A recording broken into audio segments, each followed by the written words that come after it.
Iran और America के बीच पाकिस्तान में हुई शांति वार्ता बेनतीजा रहने के बाद सोमवार को शेयर बाजार में बड़ी गिरावट देखी गई।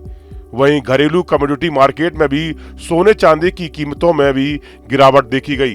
13 अप्रैल सोमवार को शुरुआती कारोबार के दौरान चांदी करीब 5,000 रुपए सस्ती हो गई है। वहीं सोने के दाम भी करीब 1,000 रुपए गिरे हैं।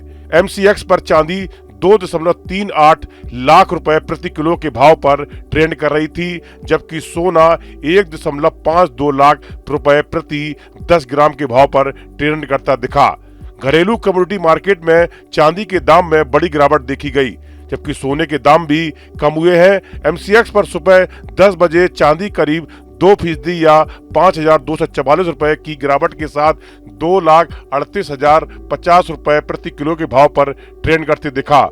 वहीं सोना 0.63% या 957 रुपए की गिरावट के साथ 1,51,695 रुपए प्रति 10 ग्राम के भाव पर ट्रेंड करता दिखा।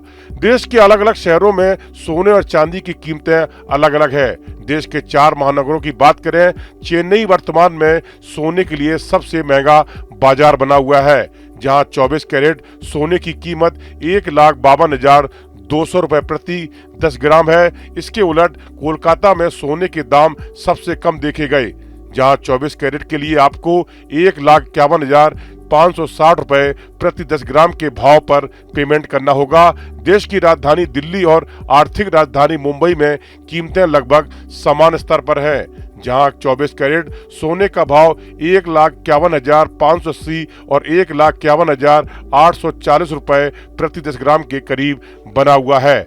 दरअसल जब भी ग्लोबल टेंशन बढ़ती है तो लोग सेफ हेवन माने जाने वाले सोना चांदी में निवेश को तरजीह देते हैं और इसके चलते कीमती धातुओं के दाम बढ़ने लगते हैं। लेकिन अमेरिका और ईरान के बीच युद्ध से ग्लोबल टेंशन हाई पर है और फिर भी सोना चांदी टूट रहे हैं।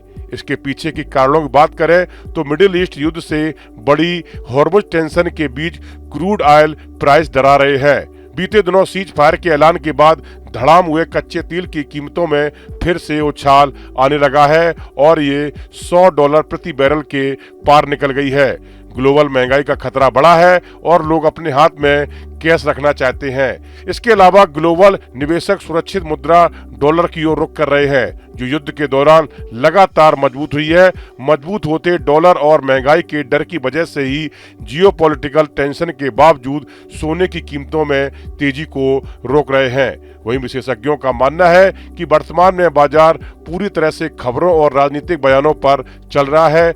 कच्चे तेल की कीमतों में उतार चढ़ाव और वैश्विक महंगाई की चिंताएं बाजार को अस्थिर बनाए हुए हैं। फिलहाल सोने और चांदी में शॉर्ट टर्म में और उतार चढ़ाव देखने को मिल सकता है। अगर आप लंबी अवधि के निवेशक हैं तो सोने की यह ढलान खरीदारी का मौका दे सकती है, लेकिन ट्रेंडिंग करने वालों को फिलहाल संभल कर रहने की जरूरत है। ट्रंप प्रशासन के अगले कदम और डॉलर की चाल ही तय करेगी कि बुलियन मार्केट में रौनक कब वापस लौटेगी। ऐसे में किसी भी बड़े निवेश से पहले बाजार के ट्रेंड को बारीकी से समझना ही समझदारी होगी। इस वीडियो में फिलहाल इतना ही। आप बने रहिए न्यूज नेशन के डिजिटल प्लेटफॉर्म के साथ। अब से DD फ्री डिश की चैनल नंबर 57 पर देखिए न्यूज नेशन।